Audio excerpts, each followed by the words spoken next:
With both the Rocky Horror Picture Show and Showgirls celebrating anniversaries this week, we take a look back at the history of the midnight movie. A midnight movie isn't just a film you watch at midnight, but films that were reshaped and reclaimed by how the audience interacted with them after their initial release, often through quote-along midnight screenings or creating events or entirely new musical productions to replicate them. Starting with Reefer Madness all the way through the Big Lebowski, join us as we look at some of the biggest midnight movie successes for films released in the 20th century. Let's do a time warp.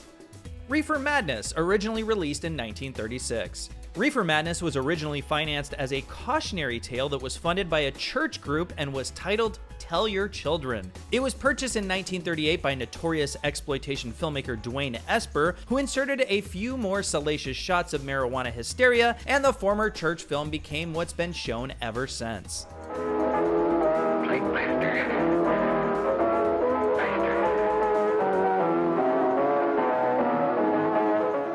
35 years later, Reefer Madness was revived on California campuses when Normal, a marijuana activist group, purchased a print for just $297 in 1971.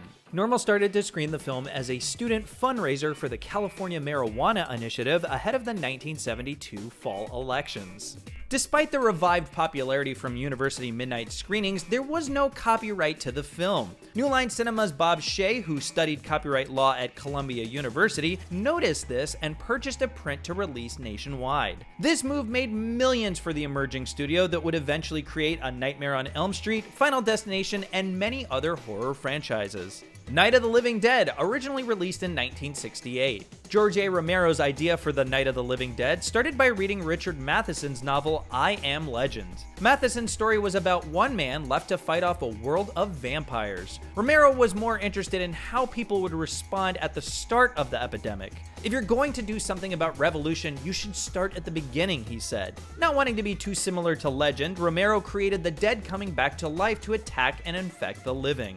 The film was originally released as a Saturday matinee, which was custom for low-budget horror movies at the time, but there was national outcry because a rating system did not yet exist. Many children purchased tickets on their own and were horrified not just by the violence, but the ending, which Chicago Sun-Times critic Roger Ebert noted would be impossible for kids to grapple with. Although the film was a success at the box office, the controversy around the Night of the Living Dead was the loudest conversation around the film. Its subsequent midnight movie showings reshaped its cultural relevance to a parable about 60s countercultures and the civil rights movement confronting an America that was devouring itself. Living Dead played at midnight screenings on weekends for years during the 70s and established New York City's Waverly Theater as the epicenter of cult films. Which is exactly why the re-release of Rocky Horror Picture Show was held at the Waverly, but more on that to come. Harold and Maude, originally released in 1971. Hal Ashby's dark comedy concerned a young death-obsessed man who befriends and eventually romances a 79-year-old woman who's focused on living life to the fullest. It received many negative reviews from the largest publications at the time. However, Harold and Maude became the first Hollywood studio film of the 70s to develop a cult audience of repeat viewers. This was most notable in Minneapolis, where the film played every day for more than 2.5 years at the Westgate Theater. Stars Bud Cort and Ruth Gordon attended multiple screenings over a 2-year period. Its 1,957 screenings at the theater was a record for most consecutive shows at the time. At its 2-year anniversary screening, some concerned Twin City residents picketed the film, demanding variety at the theater. The obsession in Minneapolis led to news stories and eventual critical reclamation of the film.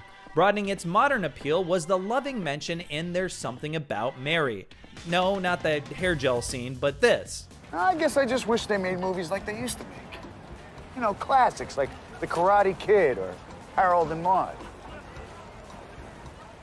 Harold and Maude is my all-time favorite movie.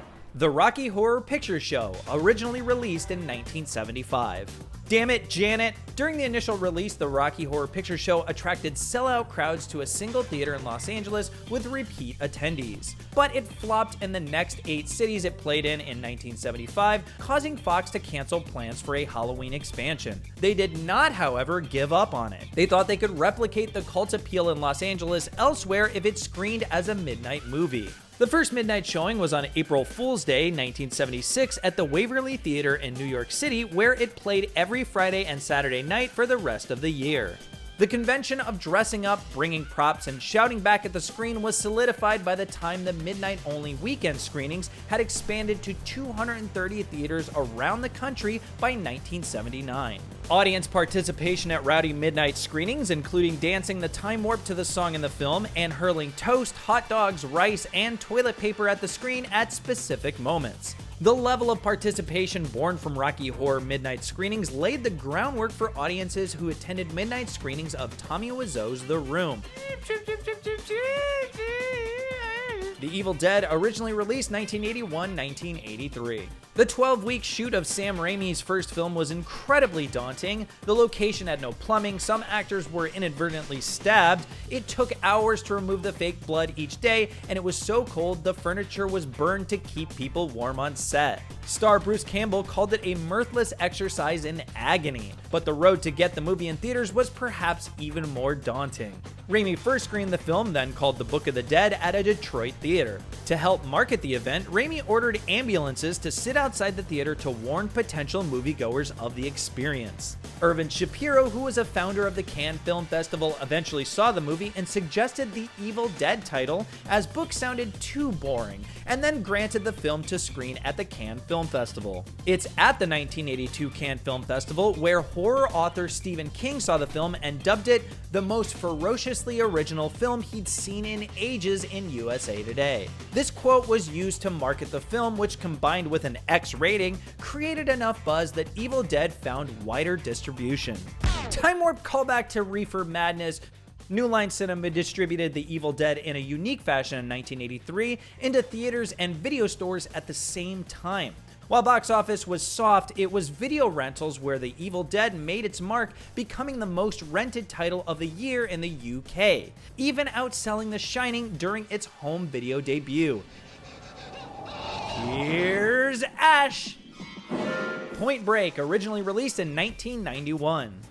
To those dead souls inching along the freeways in their metal coffins, we show them that the human spirit is still alive.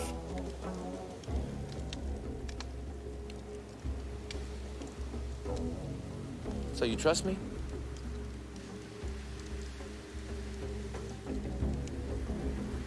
Okay. Then don't worry about this guy. I know exactly what to do with him.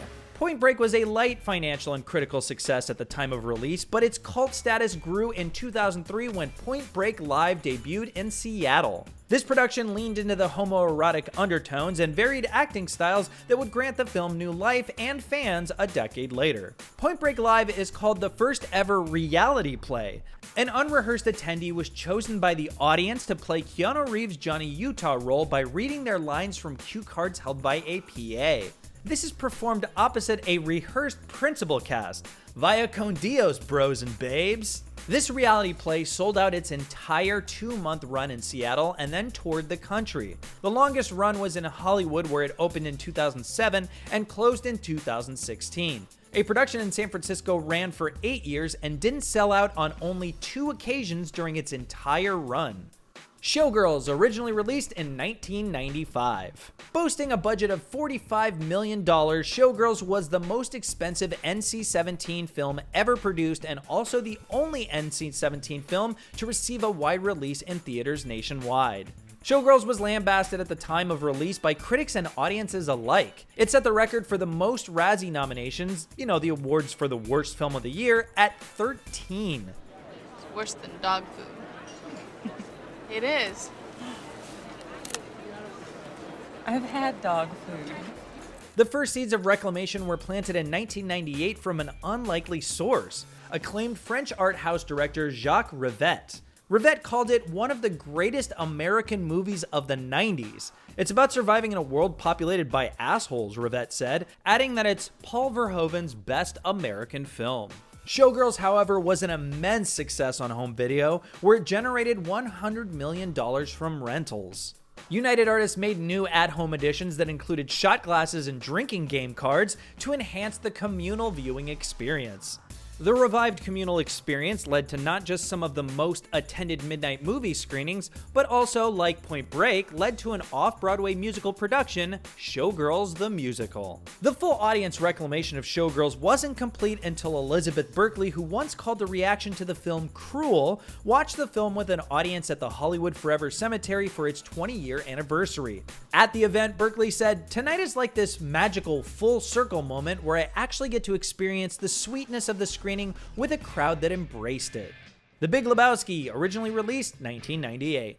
The Big Lebowski was written in the early 1990s by Joel and Ethan Coen, with actors Jeff Bridges and John Goodman in mind. The Coens wrote the script before Fargo, but because Bridges was filming Wild Bill and Goodman was busy with Roseanne, they waited to shoot the movie until they were both free. Lebowski was eventually released 2 years after their critically acclaimed 1996 feature Fargo, which won 2 Oscars, and set up unfair expectations that Lebowski was going to be another top awards contender. As a comedic riff on Raymond Chandler's stories that focused on a slacker in a modern SoCal setting, The Big Lebowski received mixed reviews and was an initial box office disappointment.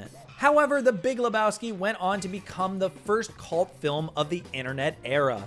Midnight screenings at the New Beverly Theater in Los Angeles became quote-along events, which, once written up, led to the film being booked at multiple midnight venues from 2000 onward.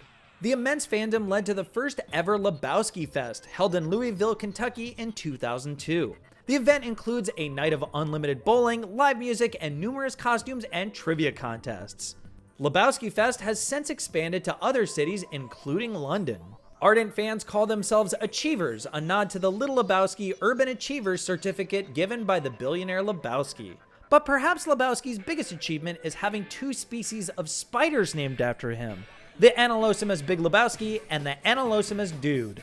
Could a marmot be next? Oh, nice marmot.